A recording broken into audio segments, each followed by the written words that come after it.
Good afternoon, everyone. So our chair, Commissioner Powell, is running a few minutes late.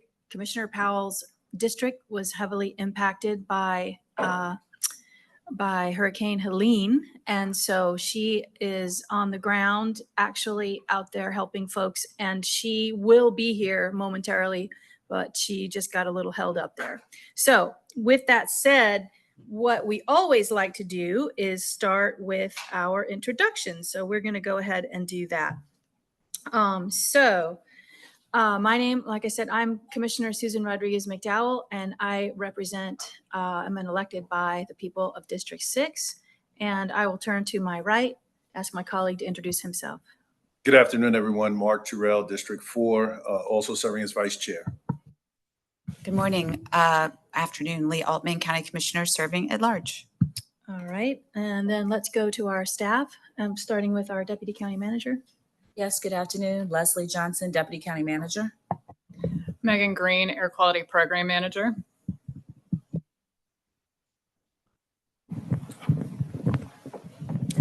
Douglas Walton, Chairman of the Charlotte-Mecklenburg Planning Commission. Hi, Pedro Perez Rodriguez with Air Quality. Leslie Rhodes, Air Quality Director. My name is Gordon Miller, and I'm one of Susan's constituents. So we have to work on that.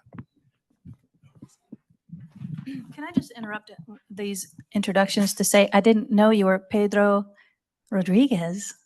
Okay, awesome. All right. Thank you for being here, and I'm glad that you're with us. Okay, let's go over to this side. Kathleen Reed, Sustainability Consultant for Mecklenburg County. I'm Mark Hahn, the county's Director of Asset Facility Management. Fahar Shahbaz, Facilities, Energy and Fleet Management Division Director. Ed Taveras, County Energy Manager. Hello, Betsy Abraham, Public Information Officer. Andy Fair, Deputy Public Information Director.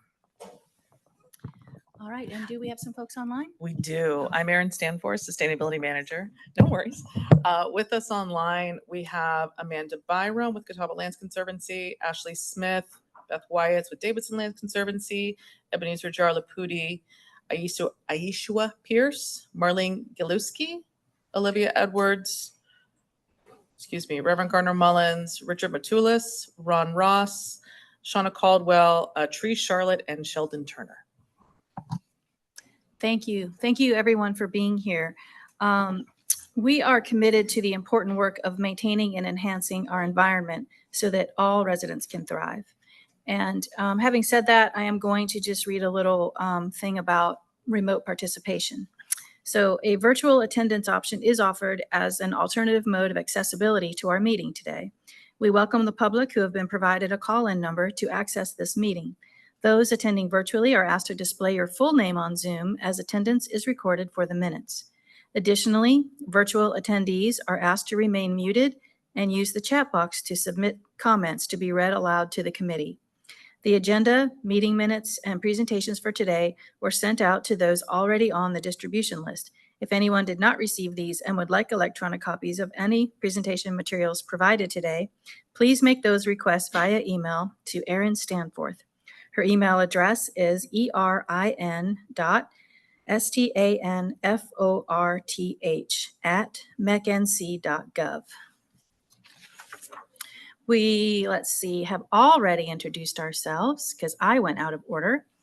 All right, so first what we would like to do is entertain a motion to approve the minutes from the September 10th Environmental Stewardship Committee meeting. So moved. Second. All right. Motion was made by Commissioner Durrell, seconded by Commissioner Altman. I will now conduct a vote. All those in favor say aye. Aye. Aye. Oh, aye. That was unanimous. Sorry. All right. The motion carries, and the meeting minutes for September 10th, 2024 have been approved. All right. So first, I will recognize Megan Green from Air Quality Program Manager with Mecklenburg County. Hi, thank you for having me. Today, I'm excited to present the results of the 2023 greenhouse gas inventory. This is a greenhouse gas inventory that was conducted for calendar year 2023, and it is quantifying greenhouse gas emissions from the Mecklenburg County government operations. So not the geographic Mecklenburg County, the greenhouse gas emissions from our county operations. This is just one of the tools that we use to track progress on the environmental leadership policy goals. It's an inventory that we do every 5 years, and it supplements those annual measures that you're using to track progress related to electricity use, fuel use, that sort of thing. So it is kind of a supplement. The last inventory was done in 2018. And so you'll see that I will be comparing back to 2018 numbers in the presentation. If we go to the next slide, just a note about the greenhouse gas inventory. The results are presented in CO2, carbon dioxide equivalent, or CO2e. Carbon dioxide equivalent looks, so there's a number of different types of greenhouse gases. CO2e is just a way of standardizing those gases into a single unit of measure. And so we have calculated the emissions from each of the different greenhouse gases, but then they've been converted into a CO2 equivalent number so that, again, we can just present a single number to you here today. And so speaking of single numbers, we will get right to the headline, which is that greenhouse gas emissions, total greenhouse gas emissions have decreased by 11% compared to 2018. So moving in the right direction. You can see that in total in 2023, we saw about just under 50,000 tons of carbon dioxide equivalent. Drilling down into where those emissions are coming from, if you'll go to the next slide, you can see that the biggest sectors are really buildings and facilities and fleet. And so when you look, we're going to go through each one of those sectors that are highlighted there, but buildings and facilities, it's coming from our use of electricity and natural gas. And then we see that the next biggest contributor is coming from the fleet, and specifically gasoline combustion and diesel combustion.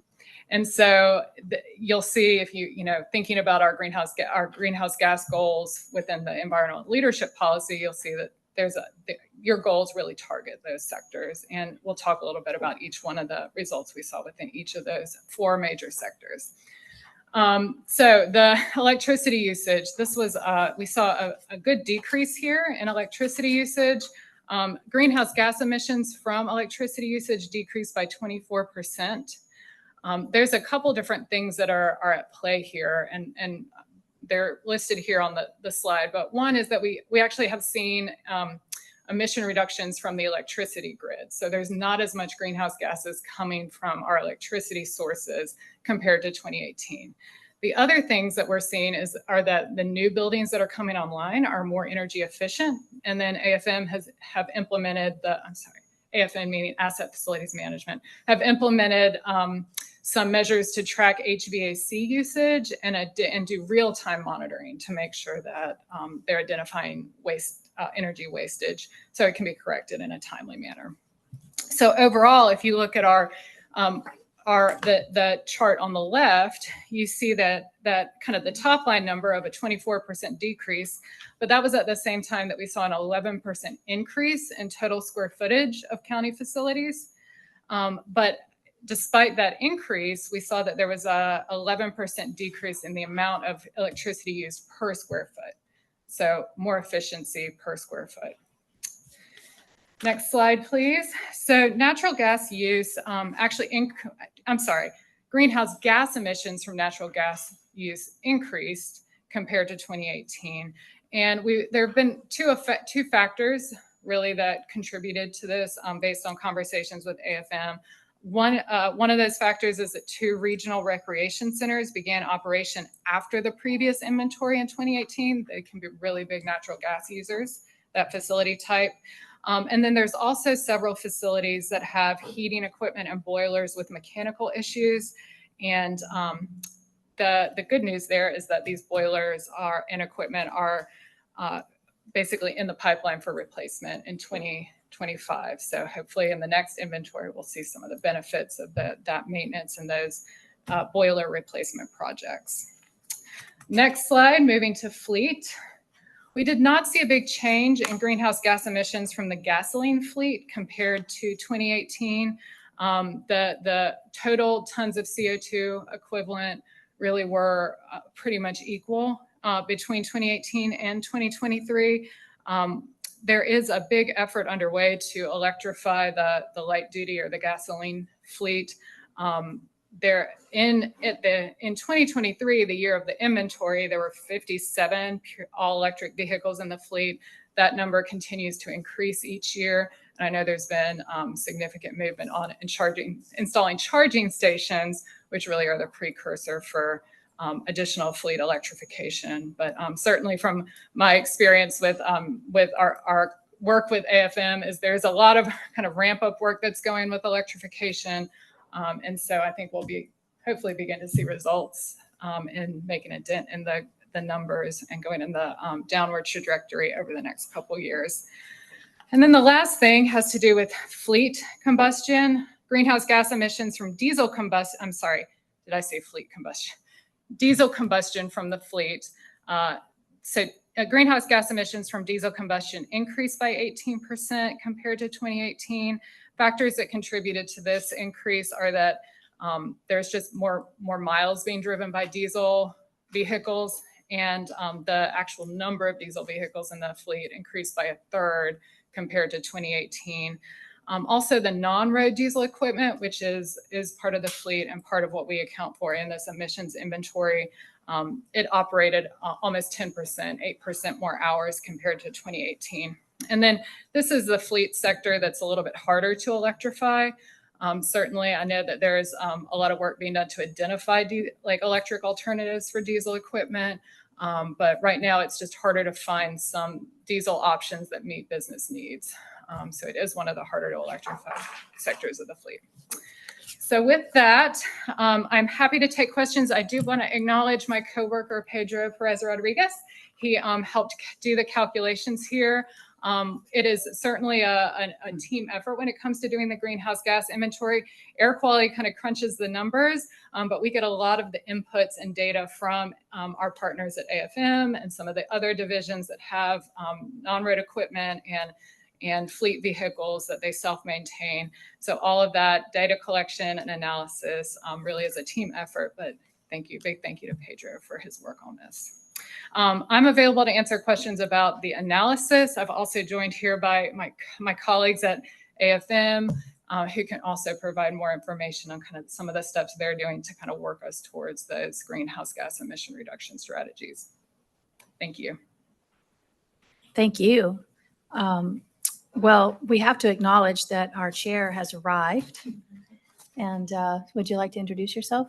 I am Mecklenburg County Commissioner Elaine Powell, representing District 1. And I'm sorry I'm late. I was with the flood victims and FEMA in our district. And so I want Commissioner Rodriguez McDowell to continue until we get to the next part, if you don't mind, while I just breathe. Okay. Thank sure. you. You breathe, you breathe. Okay. All right, so we're going to open it up now for questions. If either of my colleagues have questions. Anybody? You start. Thank you. I was trying to pull up the slide that said it was for greenhouse emissions, but it was like G's. I forgot what GHG. Thank you. Yes. I don't know if we can go back. There are multiple of them. One more. I guess I was interested. Do you mind? Did I just see a hard copy that someone had of it of the presentation? No, but this might be. Is this the one? Thank you. This is like the overall. Oh, thank you. I was interested in how you track, GHG emissions from gasoline combustion contributed to 11%. How do you know how much gasoline combustion is actually happening from our fleet? Yep. So we are, actually, because we're purchasing the gasoline, it makes it really easy to track how much has been consumed. And so that is the primary way that we request the data on essentially fuel purchases. And then we convert, there's a way that you can convert from gallons of gasoline into a greenhouse gas number. And so I see. yeah. And so it is, I think that answers. Yeah, that's absolutely answers my question. Based upon, the retrospective of this year, which you have just presented to us, I'd be interested to know what are your conclusions about, hey, for next year we should try to pivot this way, or we would probably get more bang for our buck if we did X or Y. Like, do you as the expert have any sort of takeaways that you can glean from this data? Well, I will let AFM talk about some of the strategies that they already have in the works. As far as, they're really the ones implementing the greenhouse gas emission reduction strategies, both from a fleet electrification standpoint and energy efficiency standpoint. So I'm going to let them talk about some of the things that are already in the works. And then, Thanks, Megan. Great question. And the issue really is one of timing. You'll notice this study was up to 2023. And that's been our ramp up period for the ELAP initiative. So we just finished our first deep energy retrofit at the Betty Ray Thomas Center in 2024, I believe. We have more of those coming. As you saw, the electrification of the fleet at that point had only achieved 57 vehicles. At the end of this year, there will be 126 vehicles purchased. So you're going to see, I think, a significant change the next time this is done, because there'll be many more deep energy retrofits on the buildings and more vehicles purchased. So we should see a really good, decrease the next time around. So you don't see any changes from our level. You may be tweaking on your level, but there's nothing you need from us to help you do this work. I think strategy-wise, we're in good shape. I think we're doing the right things. There are things that we need more success with, off-site solar, or challenges in getting a provider to do that, which is many different reasons. We're continuing to work on that. That would be a big help. But no, the strategies that we're employing are the ones that we need to. They just haven't come to fruition in a way that affected the timing of this study. Great, thank you. So Megan, thank you for presenting, and obviously anytime we see a decrease, it's certainly a positive thing, and it looks like we're trending in the right direction. Just based on where we are now, how would you grade us? I don't know if a 24% reduction means we were like super crazy previously, and now we're getting back in line. What does that represent where we are? well, so, thinking about the whole portfolio of things that we're tracking related to the environmental leadership policy goals, this is just one of them. I think generally we are moving in the right direction. It's really hard to say kind of order of magnitude. 11% is not nothing, especially given some of the facts about increasing the square footage that the county operates, increasing the number of fleet vehicles, especially those diesel vehicles. So we're going in the right direction. Just, to Mark's point, it does take some time to really move the needle on these things. That makes sense. I want to be careful about taking a victory lap other than over trending in the right direction. Yeah. And so I think it's important for us to have the right level of context.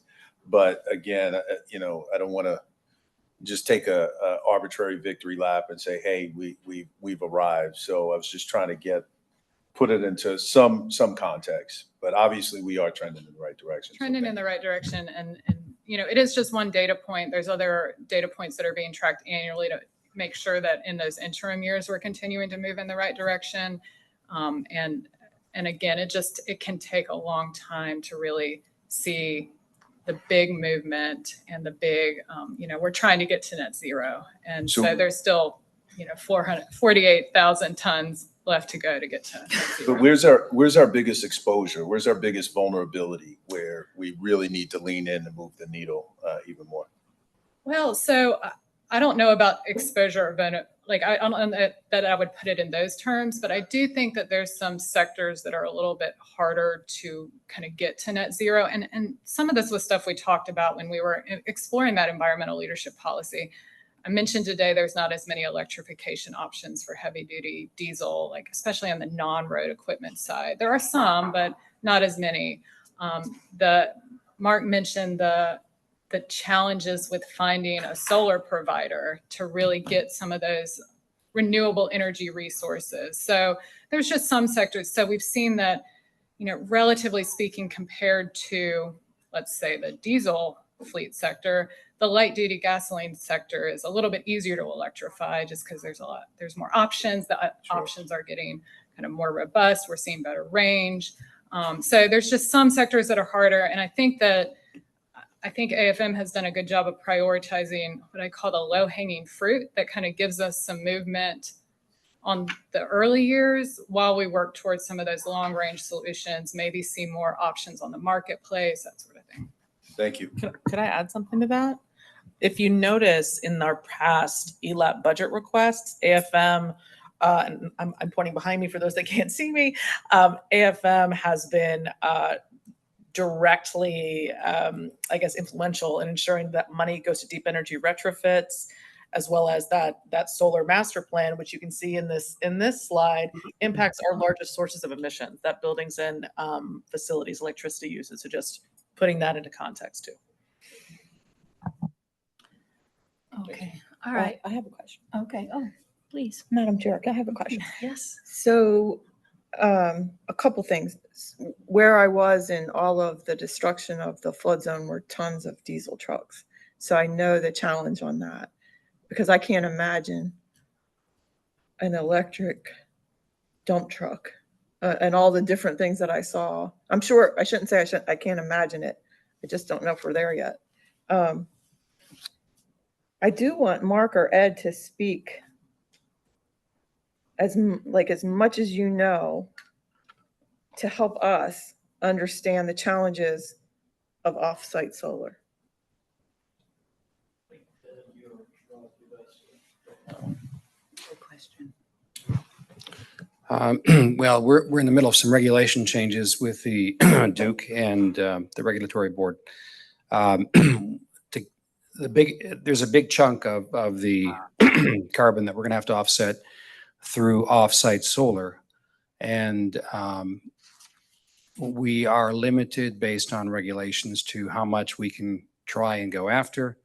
And there are not that many sites available, and there are not that many developers available that will work on this kind of thing. So we've tried a few times and we haven't been able to make it work. The regulations are changing. Duke is getting more involved in the act, and there may be some opportunities coming in the next year or so.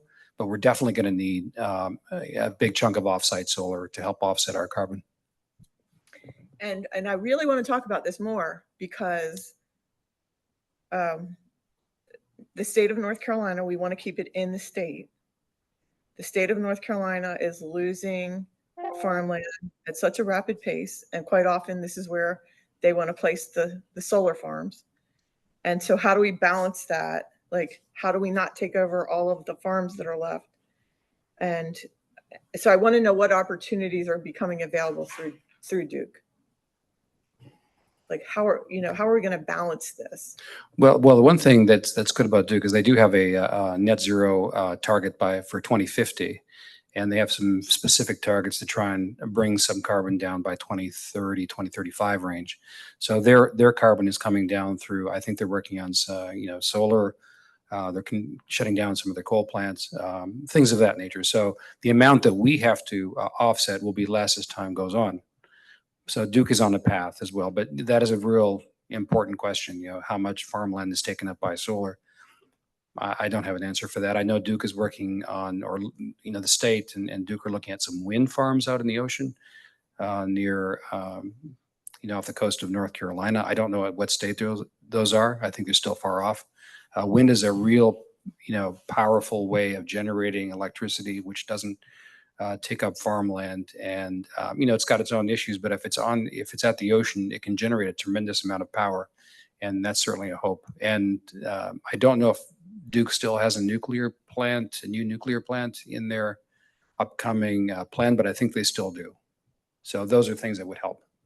Can I add something to that? Yes. So, Erin.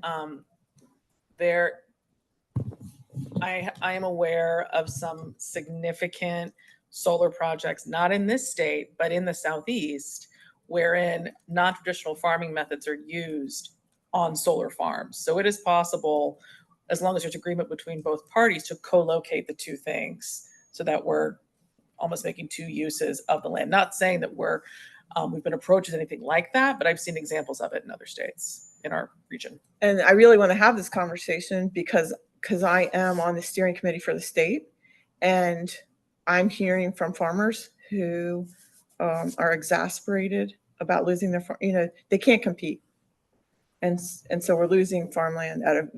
I mean, didn't you hear it last night? The most rapid pace in the country. I thought Texas was beating us, but I think right now we're the number one loss of farmland.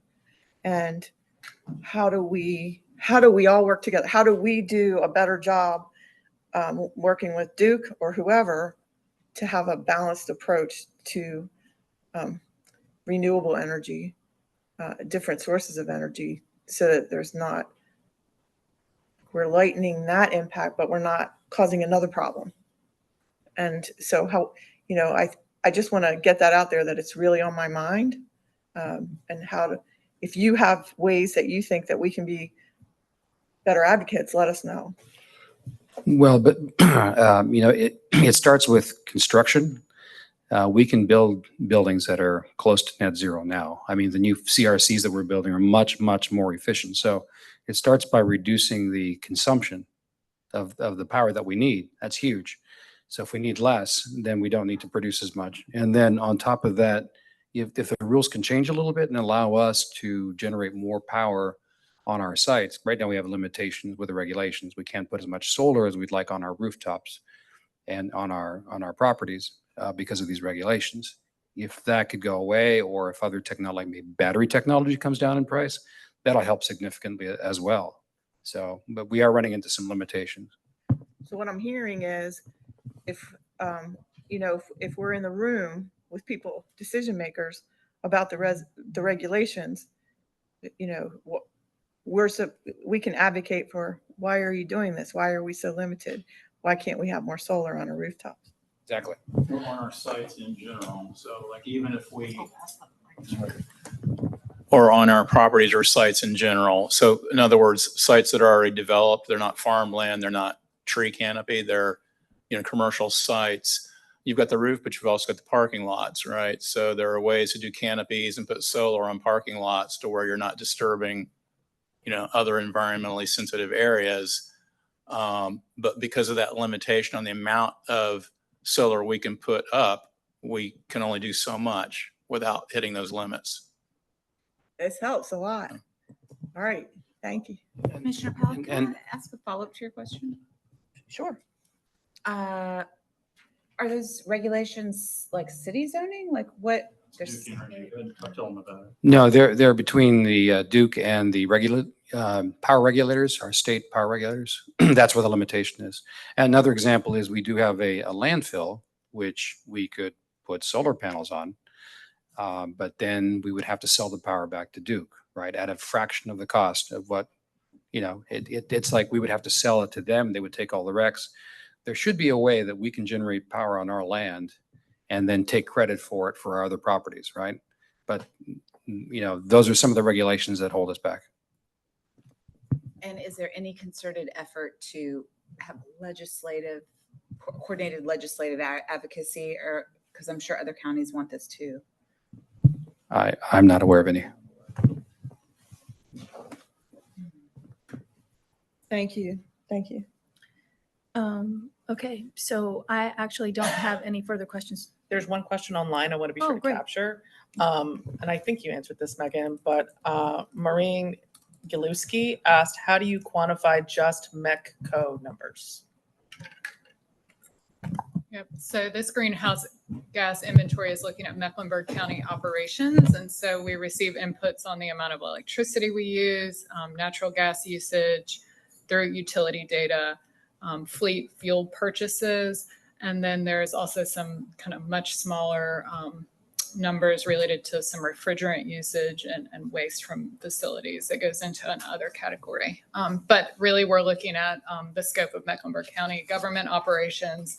And so we have pretty robust records about those inputs that are then converted to a greenhouse gas emissions number.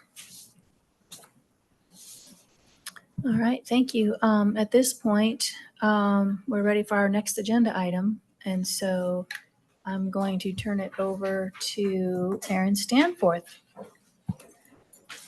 Thank you. Hello. You. Thank you. So we are going to touch briefly on a tree planting pilot project that we've been working on with Tree Charlotte. I do want to give a shout out. The new director of Tree Charlotte is online. She joined us a bit late, so hello. So if you recall, we requested $250,000 in this year's ELAP budget for tree canopy work. And so there's been $250,000 appropriated for tree canopy. And what we've elected to do is select 4 low mod income communities or affordable housing sites rather, where we are going to be planting clusters of trees in partnership with Tree Charlotte. And the reason for this, if you recall, before the summer, we had a presentation from Tree Charlotte as well as the city. And they mentioned the tree canopy study that had been happening. And so this is one of our efforts to see if we can do smaller clustered planting to try to lessen the burden of urban heat island effect and low tree canopy in our more adverse communities in the county. Now, I do want to be really transparent and say that we haven't planted these trees yet. This is our plan. And so this is the exact same information as the slide before, but this does tell you how many trees we're planting at these 4 areas in the county. 30, 70, 100. But that's $100,000. Right. And so we are looking at, and what Commissioner Altman, I don't know if your mic was on, said that it's right. So there's another pilot project that we're still kind of massaging internally that we wanted to fully bake before bringing to this space for that other $150,000. And you can see here, which I really want to thank Tree Charlotte for providing this level of detail. The dollars that you see here are listed cost per tree. So each tree is allocated what you see here straight from Tree Charlotte. That's the breakdown of the cost of the project. Very quick. Yes, please. Well, if you don't mind going back to a slide, is this the first, or one more slide? Is this the first tree planting pilot project? So I really love this. I'm so glad to see this moving forward. And especially where we have inequities around heat islands and canopy. This is just phenomenal. And I hope it's a tremendous success and we can do 4X next time. Thank you. You're welcome. One of the things I'll share just as a context, and again, I encourage the teams when we're in these spaces of trying to solve for problems to see, can we think of things that are out of the box? And so you'll hear nomenclature sometimes even in economic development and other areas. Pilot, we want to try it on, see if it works. If it fits, great. If not, we'll modify and recalibrate. But what we do know is we have a tree canopy problem in our community. We're losing precious trees either because of age or because of development at a rapid speed. And so how do we counterbalance that? Coupled with the fact that where these things are occurring, in many instances, where we have overlaid based on data points, where are we canopy light, and trying to be intentional to locate our pilot strategies in those areas where we're light and try to create density. The other optic that I have stated in this model we're trying to partner either where we already have existing affordable housing projects or in other places, because in oftentimes for affordable housing projects, they're just trying to get the quality product and at those sites. You normally, unfortunately, do not see quartz tile. You don't see backsplash. There's a whole lot of, you don't see crown molding in affordable housing projects. And then conversations that have been validated by developers, they also kind of cut back. That's not where they put the money in with regards to tree canopy. So we're starting to have those conversations early on with them and say, okay, could you please allocate X amount of your site? And we work in collaboration and make that happen. And some of the sites that we first try to identify are those ones that either have partnerships in affordable housing and or that we know that are going to be in those types of communities. And so I'm taking over now, and thank you so much for starting the meeting, Commissioner Rodriguez-McDowell. Of course. And do you have any questions? No, I don't have any questions, but I do like the idea of this pilot. And Dr. Johnson, I appreciate you just really kind of level setting with us to understand that we'll take information back and tweak as needed. But I think this is a great start. It targets exactly our wheelhouse and really where we want to lean in. So thank you. Commissioner Rodriguez-McDowell. Thank you. I really don't have anything to add. I agree that this is fantastic and we need to keep going. But I'm remiss that I did not thank Megan for her presentation and for bringing all that you brought. And I only understand like scratching the surface. So thank you for all the expertise that you bring. Back to you. So I have a couple questions. You said that you're relying on the overlay of data points. Are you working with GIS to see where? Oh, yes. Okay. Yeah. Are there a lot?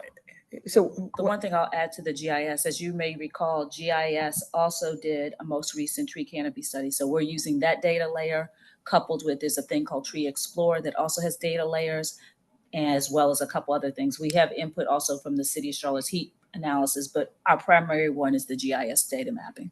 And that's why I asked the question, because there's disagreement among professionals about how we found, like, where we see significant deficit areas. And, like, you can just drive in our districts and see massive loss of forests. And so that's why I wanted to know, where are you getting the data? And then I have a couple more questions, because you had the cost out, and the cost is big. Like, that's a big cost for not a lot of trees. And I need to know, like, what does that include? Does it include watering? Like, are they going to water the trees? That's what, like water and mulch. Okay, so the Tree Charlotte is going to water them. Yes. Yes. Okay.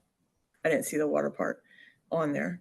At the 100,000 foot view, and Aaron may be able to speak a little bit more specifically, this isn't just the plant the tree and walk away. Right. It is the maintenance of the tree over periods of time.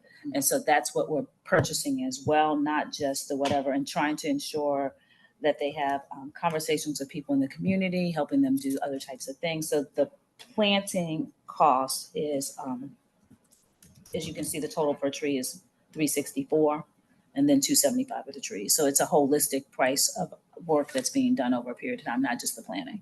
Mm-hmm. Well, the reason I ask is because I planted so many trees in my life through Tree Charlotte before it even started, and with Rick Brotai. And like, we did it way cheaper, but they were tiny. And so how big are these trees? That is a question for Tree Charlotte. And I don't want to misspeak for them. So, like, it would be good to get a follow-up on that, or like, what are the size of the trees? Are they all native? I want to make sure they're all native. And that question I do know. That is, they are native. Because, sometimes I see these, they're not invasive, but they're not native. And we don't need any more crepe myrtles ever. They also, what I don't know definitively, but I'm pretty sure of, it's not one type of tree that they plant. So they use different types of trees depending on the site and what makes sense for the site. That helps, because it was a big cost. I thought, wow, that's for 275 trees. It's a lot of money. But if they're watering them, And is it guaranteed? Like if it dies within a certain amount of time, are they going to replace it? Yes. Is that on there too? No. I was going to say, I don't see, I feel like I don't see the contract. guarantee up there. Yeah, put into our contract. Okay, so that's in the contract, so they'll replace it. All right, well, those are all my tree questions. There's a handful of questions online too. Oh, good. If you want to, if we. For sure. Okay. And so I'm going to look to Dr. Johnson for this. So we have 3 questions first from Reverend Gardner Mullins. I'm going to ask them all at once, so it's one big block. What was the criteria for selecting these sites? That's number 1. Number 2, why Brook Hill Apartments, which is being torn down to make room for new apartments? And then 3, will there be some research and considerations given to the corridors of opportunity that are underplanted? So I'll try to answer all 3. The methodology, like I said, we use data layers to best determine where are the zip codes or census tracts or areas that we're trying to find a partner for. Second thing is because we're trying it at this time and we wanted to try it in this fiscal year, we had to find development projects that, one, were affordable housing projects, but the ones that will also could be planted in this fiscal year in the tree planting season. So we didn't want to miss a season. So there were like a couple other projects that we were contemplating, but they're not ready at the time. The third thing is you have to have a good partner developer that's willing to participate in this process with you. You can't just, because we don't own the land. The other component that I would say is we're open. Again, this is a pilot. We're hoping this works. And if so, then we'll be more robust and learn from our lessons as it relates to that. What was the third question, Erin? The third question was, will there be some research and considerations given to the corridors of opportunity that are underplanted? So what I would say is it's great that we have multiple partners in this space. One is the city of Charlotte. And so the city of Charlotte has recently received grant dollars that they're supposed to be allocating those dollars to the west side and their west corridors. So hopefully you'll hear more community-wide with regards to their efforts and initiatives. We're trying to be intentional to work on the tree fabric outside of the spaces where other people are already focused on, but to get and to spread that opportunity to other communities. And so our efforts are not aligned to the West Side corridor because we understand that the city of Charlotte has grant dollars that will be aligned to that area. And there's 2 more questions, but these are from Ron Ross. And I believe the first one's been answered. Does this project provide for ongoing tree maintenance? And then his second question is, the sites indicated appear to be rental units. How/why tenants being engaged? Sure. The tenant engagement piece is just something that we want people, one, to minimally understand the benefits of trees, the benefit of health risk, the benefits of why extra investments from county taxpayer dollars are being poured into these communities. So that's kind of the educational perspective. It's not solely the educational perspective as it relates to when you're working with homeowners and helping them understand the benefits of tree maintenance and the like. The other component of that question was what, Erin? I didn't write stuff down. I apologize. That's okay. So there's the first part, and he just asked another one. The first question was, does this project provide for ongoing tree maintenance, which I think we've already spoken to. The second was, the sites indicated appear to be rental units. Why tenants being engaged? And then the third question that was just asked, can we have consideration for other types of projects to address urban heat, cool streets, green roofs, etc.? What I would say just holistically, there's great opportunity. As noted, that there's another thing that we're trying to finalize as another test pilot for ourselves for this year. We have not allocated any environmental leadership action dollars to tree canopy before. And so what we're doing is trying to figure out, is this a space that we can be intentional and be a collaborative partner to make things happen? Because a lot of the places where the opportunities exist on ownership, on land that's not owned by the county. The county's already doing our part with regards to how we manage our open spaces and like, so we're trying to find ways to collaborate with other partners. So the short answer is yes, there's always opportunity. The second thing that I would say though is this year's our test pilot, just to see if we think that this makes sense and to see if we get continued support from our Board of County Commissioners in this space. And there's one more, I'm sorry. Are there, and this is from Reverend Gardner Mullins, are there any plans to meet with residents to provide education on the what, when, and why? I believe so, because we've got community engagement as one of the line items. Most definitely. We're still in the early phases of this in our conversations with Tree Charlotte as we're getting ready to transfer into the cycle. And yes, there will be conversations with these sites as things go about. A follow-up question, Dr. Johnson, is there any accounting for major trees with some definition that you would have to come up with that were lost in the storm on county property? Because, for example, in the park near me, I saw some very, very big trees down. And so as we look to, funding the planting of trees, as we lose legacy trees on our properties where we have maximum control to nurture, I wonder are we keeping track and what do we do about that, if anything? So what I would say more broadly is one, the rough estimate that we have for the number of trees on county assets, meaning park operations assets, would be approximately 100. You would We see lost in this past storm? Yeah, at least 100 trees were down and removed that are accounted for on what I would say trails, walkways, other things that we had to be aggressive in moving. Mm-hmm. There could be other trees that are down in natural areas that have not been touched by our team as of yet. You'll get an update today on that. But that's the number that we can surely account for. We have an ongoing partnership with Tree Charlotte beyond this, where they have over the years, they give us trees to plant at our sites as well. That the dollars for that is not accounted for this. This is something totally different. That's just part of their ongoing partnership we have with them.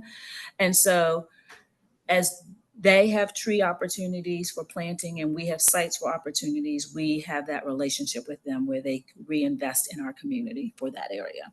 And then I would have to defer to park leadership that most are right now at a conference, National Park Conference, with regards to we have any other detailed plan of how we go about it, because I don't have any details on that. Thank you. Mm-hmm. Thank you. Sure, Commissioner Drew. Thank you. Leslie, I want to go back to the Brook Hill question from Reverend Mullins. Just for clarification, if there's a property that's slated to be redeveloped, I mean, what's going to be the impact of us planting trees? I mean, or has that already been discussed? Because I think that's a question that I wasn't clear on the answer.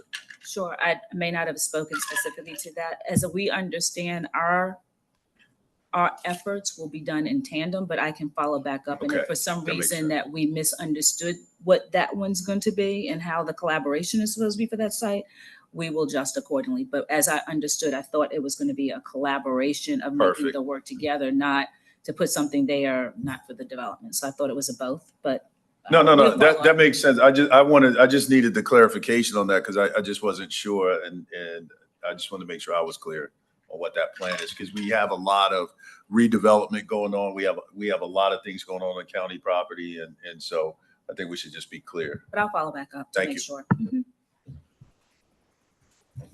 So I have a couple questions. The first one is, can you tell me the line item that this $250,000 came from in funding? I can. It was a call out within ELAP that was titled Tree Canopy Preservation. Okay. And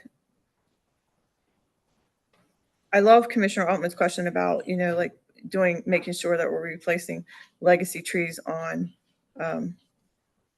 park property, because we are in full control of it. And there's some crazy that happens. I mean, just seeing people like walk by a tree and pull a branch off to do something with it. And you just think, wow, these newly planted trees need to be cared for, not climbing in them and all of that. But I have more questions. I'm writing all over my paper to make sure I ask them all. So on county land, I think it's way more than 100. I think as all the reports come in, you'll see how, I mean, just even today on the Catawba River, you can see how many were knocked down by wind and then how many were knocked down by water, and they haven't even been touched yet. Just there. So I can't imagine what it's like throughout the county. On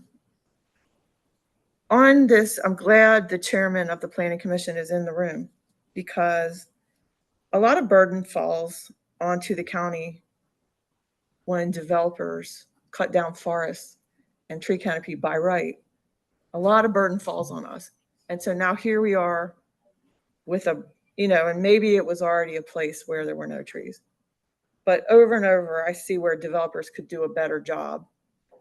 And if the maximum that it costs a developer to be a good community member, to plant some extra trees, if the maximum cost is $364, which I think they can probably do it for less. If that's the maximum cost for them to just do some extra, like we could talk about all of that in pre-development meetings. Like, how do you, if you're going to deforest 200 acres, how can you be a better partner? And this is one of the things where I feel like if you're going to do business in a community, and you should be a good community partner, and you can do things above and beyond what's required. Like, you're not required to do this, but hey, this would be a great thing to do. So maximum $364. Good to know. Yeah. So if we could just push for things like that in pre-development, I think it'll benefit the community for many decades. And are there any more questions? I'm really glad that Reverend Mullins is on the call and Ron Ross, and I didn't hear who else is here, but I love when there's community engagement, and thank you for asking your questions. Are there any more questions from the commissioners? Any more questions? I have one more thing, because we had to move our agendas around. And so there were some questions. I'm getting peppered from elected leaders in the North region about farmland preservation, which is good. And I was with Aaron and Kathleen last night talking about farmland preservation in this area, in this region, and what a priority it is. But then the conservation folks were talking about how they're seeing it in metropolitan areas that are rapidly developing. Like, it's not just us, they're seeing it in other areas. And so we were going to have farmland preservation on this agenda. And just so everyone knows, because I'm getting all kinds of questions, why did we delay it until December? Sure. So we're still refining what the voluntary agriculture district might look like. And that hasn't gone through all of the approval process before it comes to here. So we're still fully baking it. And so what is left in the approval process? I'll speak to a component of it. One of the things in the voluntary ag district, as we understand from best practices, is that you need municipality perspectives, because we, Mecklenburg County, cannot do it without having partnership with the towns and the city and the like. And so we want to make sure that we have a pulse with the leadership at those respective jurisdictions beforehand to get understanding. Are they in? Are they not in? What's that look like? And so we want to make sure that we have those due diligence done before we present it to you. Well, I can tell you, I was sitting with the mayor of Huntersville and the mayor pro tem, and I've heard from Davidson. So those municipalities are we still have farmland in North Mecklenburg. And when we worked on Connect Our Future for all those years, we talked about how, like, not just me, it was a top priority to protect and preserve farmland for resilience. And so it was nice to be in a room with 200 people who cared about advocating for that and working on that. And I took pictures to prove there are tons of people who care. And we stayed out late last night talking about farmland preservation, and there was so much enthusiasm. So we still have some farms that we need to protect in Mecklenburg County before the developers gobble them up. And I think there might be another question. There is a statement, two statements actually, and a question. Commissioner Jarrell, Reverend Gardner Mullins thanked you for your follow-up So thank you. Ron Ross stated, I would highly recommend, and then we're still talking about trees within this context. Ron Ross stated, I would highly recommend more and better initial community engagement and outreach with communities to get buy-in for proposed projects. And then Reverend Gardner Mullins asked, please explain the $20 community engagement in the tree project cost. I can't speak on the latter more than what I've shared with you. If there's additional information, I'll gladly bring it back and share it with the group as a whole. So summarizing everything, if we could get follow-up on what is included for $20 per tree for community engagement, what is the size of the trees, and making sure that there's no crepe myrtles in there. Like, what are the trees that they're going to plant? And I do love that there's a variety. And I think that's everything. So I will entertain a motion to adjourn. Or wait a minute. I'm so sorry. I apologize.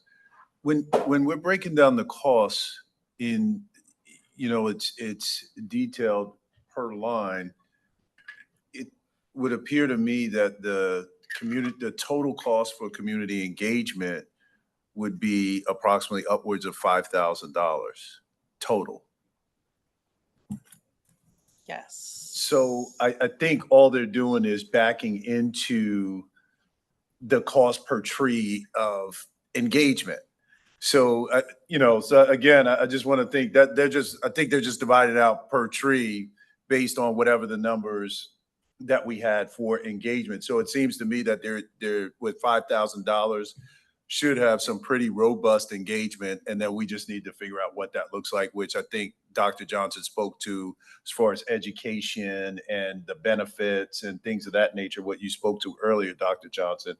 And so I think the 20 is just breaking that down per tree from the overall budget, but it should include those elements you already discussed. Is that fair to say? That is correct, but we'll follow back up. Okay. And I think on behalf of the community, what they're saying is, because I did the calculator, it's $5,500. For $5,500, they expect to be included, like robust engagement. Because you can't just say, oh, well, we had something for 2 hours where, that's my feeling based on my experience, that communities want robust engagement where they're really involved and understand all of the aspects of why trees are important. And what I would share with you with regards to this, so that helps too. Yeah, absolutely.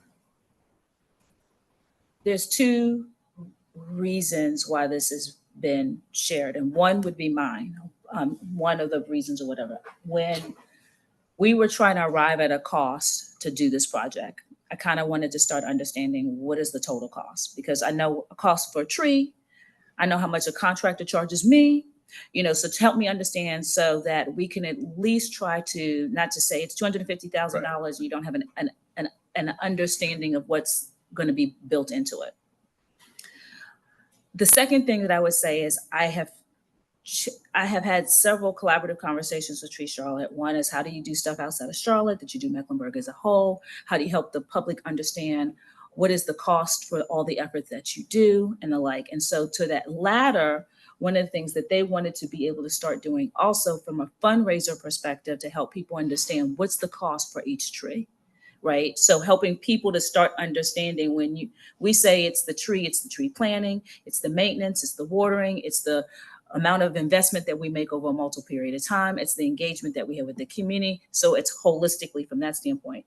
And some of this is a crosswalk of what's done. So it's serving two purposes, even though we're presenting it to you. So I really think the way to look at it is that we're paying $350 some odd dollars per tree, $354 per tree. And it has a host of things, of components, but we can do a better job of helping you understand the commitments around that and everything like that versus the way it was presented today. Commissioner Rodriguez-McDowell. Yeah, I thought $20 for engagement seemed pretty reasonable when you look that it's 4 different communities that have to be engaged. But then I just scanned down, and event prep and facilitation is $52 per tree. that, if you add that to the community engagement, that's really $72 per tree. So let us follow back up with Okay. you, just so you'll have an understanding of what is all entailed in it. What I would say is I ask that we give Allison Rose, who's the new CEO, president of Trees Charlotte, a little bit of grace, because a lot of this collaboration began with Jane. And so Jane unfortunately had to resign from her position. And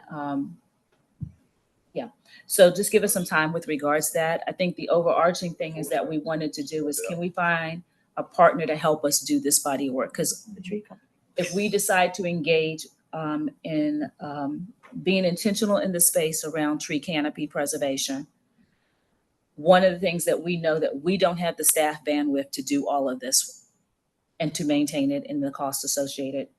The second part of it is, the alternative is, do you find a private contractor and have that work, and what would that cost look like? And so we started with a nonprofit partner. And so that's kind of where we are. So, Madam Chair, one other follow-up, please. Sure, Commissioner Jarrell. So speaking of that event prep and facilitation, one of the things that we would want to understand, are there multiple events per site? Again, because if we're talking about, it is multiple, that's perfect. So just if we can get a understanding of the number of events, what's included in those events, the amount of time and so on and so forth.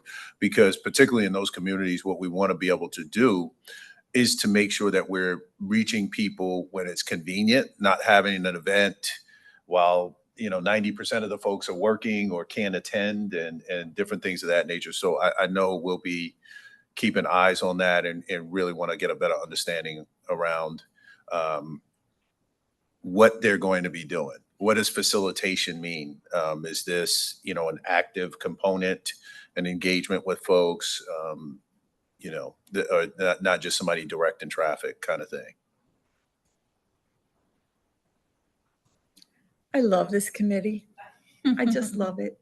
And I love Trees Charlotte. And I want Trees Charlotte to know, like, when they're listening to this, that we just, these are taxpayer dollars and we have to make sure they're spent well. And that's why we ask all these questions. And thank you for being a nonprofit partner. And I will entertain a motion to adjourn. Second. Moved by Commissioner Altman, seconded by Commissioner Rodriguez McDowell. All in favor, say aye. Aye. Any opposed? The motion is adjourned, or the meeting is adjourned. Thank you.